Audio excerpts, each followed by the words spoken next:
प्रधानमंत्री नरेंद्र मोदी ने मध्य प्रदेश के धार में ऑपरेशन सिंदूर का जिक्र किया और कहा कि यह नया भारत है जो किसी की परमाणु धमकियों से डरता नहीं है। उन्होंने यह भी कहा कि नया भारत अब घर में घुसकर मारता है। भारत ने ये एक बार नहीं बल्कि कई बार करके दिखाया है। अपने संबोधन के दौरान पीएम मोदी ने जैश के आतंकी इलियास कश्मीरी का जिक्र किया और बताया कि पाकिस्तानी आतंकी अब रो रो कर अपना हाल बता रहे हैं, जिससे ये पता चलता है कि पाकिस्तान और उसके पाले हुए आतंकियों में किस तरह से भारतीय सेना का खौफ बना हुआ है। देखिए हिंदी खबर की ये स्पेशल रिपोर्ट। हमारे यशस्वी कर्मियों की लोकप्रिय प्रधानमंत्री जी श्री नरेंद्र मोदी जी का हार्दिक स्वागत है, हार्दिक अभिनंदन है। आइए खड़े होकर करतल ध्वनियों के साथ पूरे उत्साह के साथ माननीय प्रधानमंत्री जी का उनके जन्म दिवस के शुभ अवसर पर स्वागत करें, अभिनंदन करें। एमपी की धरती से पाकिस्तान पर बरसे पीएम मोदी। परमाणु धमकी से नहीं डरता मोदी का नया भारत। पीएम मोदी ने कहा ऑपरेशन सिंदूर से थराया पाकिस्तान, पाकिस्तानी आतंकी ने रो रो कर बताया हाल। अपने 75वें जन्मदिन के मौके पर प्रधानमंत्री नरेंद्र मोदी मध्य प्रदेश के धार पहुंचे, जहां उन्होंने मित्र पार्क का उद्घाटन किया। इस दौरान उन्होंने एक जनसभा को भी संबोधित किया, जिसमें पीएम मोदी ने ऑपरेशन सिंदूर का जिक्र करते हुए बताया कि किस तरह से भारत के इस ऑपरेशन ने पाकिस्तान के पाले हुए आतंकियों को मिट्टी में मिलाने का काम किया। न केवल मिट्टी में मिलाया बल्कि पूरे पाकिस्तान को हिलाकर रख दिया। प्रधानमंत्री ने लोगों को संबोधित करते हुए कहा कि देश भारत माता की सुरक्षा को सर्वोच्च प्राथमिकता देता है और पाकिस्तानी आतंकवादियों ने हमारी बहनों और बेटियों के सिंदूर को मिटाया तो हमने ऑपरेशन सिंदूर के जरिए आतंकी शिविरों को मिट्टी में मिला दिया। उन्होंने कहा कि भारत ने ऑपरेशन सिंदूर को अंजाम देकर पलक झपकते ही पाकिस्तान को घुटनों पर ला दिया और अब तो पड़ोसी मुल्क के ही आतंकवादियों ने रो रो कर इसकी पुष्टि की है। पाकिस्तान से आए आतंकियों ने हमारी बहनों बेटियों का सिंदूर उजाड़ा था। हमने ऑपरेशन सिंदूर करके आतंकी ठिकानों को उजाड़ दिया है।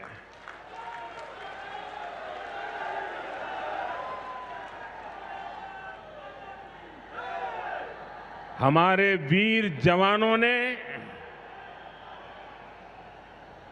पलक झपकते ही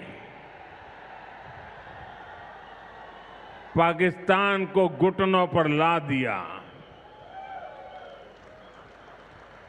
अभी कल ही देश और दुनिया ने देखा है, फिर एक पाकिस्तानी आतंकी ने रो रो कर अपना हाल बताया है। दरअसल पाकिस्तान बार बार दुनिया के सामने कहता रहा है कि उसके मुल्क में कोई आतंकी ठिकाना नहीं है। बहावलपुर में जैश ए मोहम्मद के कैंप्स को भी पाकिस्तान की सरकार और सेना नकारती रही है, लेकिन अब जैश के कमांडर इलियास कश्मीरी के कबूलनामे ने पाकिस्तान की पोल खोल दी है। जैश ए मोहम्मद के कमांडर ने स्वीकार किया कि 7 मई को पाकिस्तान के बहावलपुर स्थित ठिकानों पर भारतीय मिसाइलों के हमलों में आतंकवादी समूह के प्रमुख मसूद अजहर के परिवार के टुकड़े टुकड़े हो गए। इलियास कश्मीरी ने कहा कि बहावलपुर के जैश कैंप में मारे गए आतंकवादियों के जनाजे में शामिल होने का आदेश सीधे GHQ यानी कि पाकिस्तान आर्मी चीफ ने अपने जनरल्स को दिया था। यही नहीं, DG ISPR ने बहावलपुर और जैश ए मोहम्मद के बीच लिंक को दबाने की कोशिश की। जैश ए मोहम्मद के कमांडर के कबूलनामे से एक और बड़ी खबर सामने आई। ऑपरेशन सिंदूर के बाद आतंकी समूह में भारी खौफ फैल गया और कमांडर ने खुले मंच से अलग अलग जमातों और मिशनों को एकत्र करने की अपील की। उसने कहा कि कुछ लोग जिहाद से इनकार कर चुके हैं, पर बाकी के साथ मिलकर वो फिर से जिहाद को जिंदा रखना चाहता है। सरहदों के लिए कभी हम दिल्ली से टकराए, कभी हम काबुल में टकराए, कभी हम कंधार से टकराए।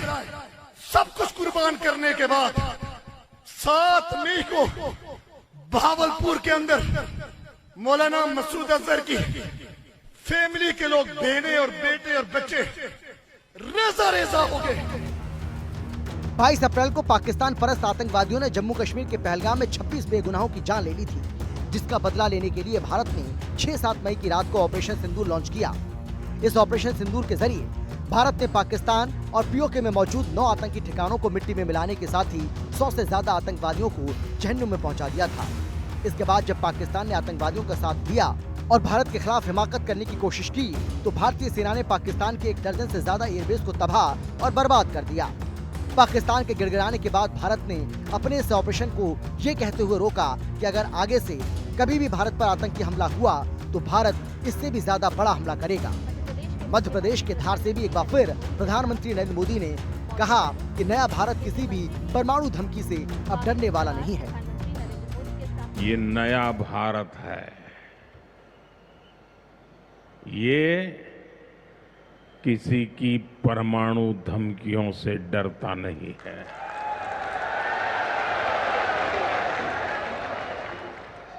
ये नया भारत है, घर में घुसकर मारता है। अपने जन्मदिन के मौके पर पीएम मोदी स्वस्थ नारी सशक्त नारी परिवार अभियान के तहत शुभारंभ करते हुए उन्होंने कहा कि अभियान माताओं बहनों को समर्पित है। हमारा मकसद है एक भी महिला जानकारी या संसाधनों के अभाव में बीमारी का शिकार ना हो। उन्होंने कहा कि पीएम गरीब कल्याण अन्न योजना के आंकड़े सुनकर दुनिया के लोगों की आंखें फटी की फटी रह जाती हैं।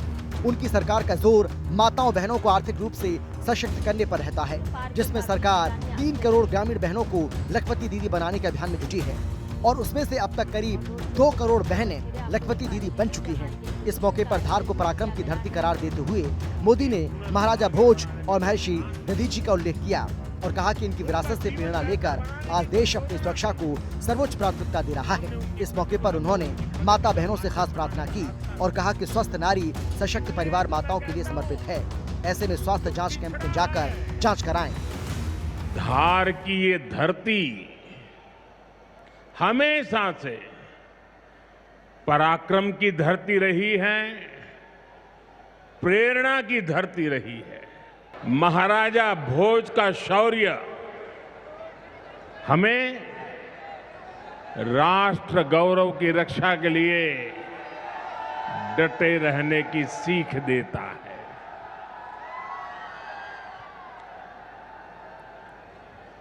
महर्षि दधीची का त्याग हमें मानवता की सेवा का संकल्प देता है। इसी विरासत से प्रेरणा लेकर आज देश मां भारती की सुरक्षा को सर्वोच्च प्राथमिकता देता है।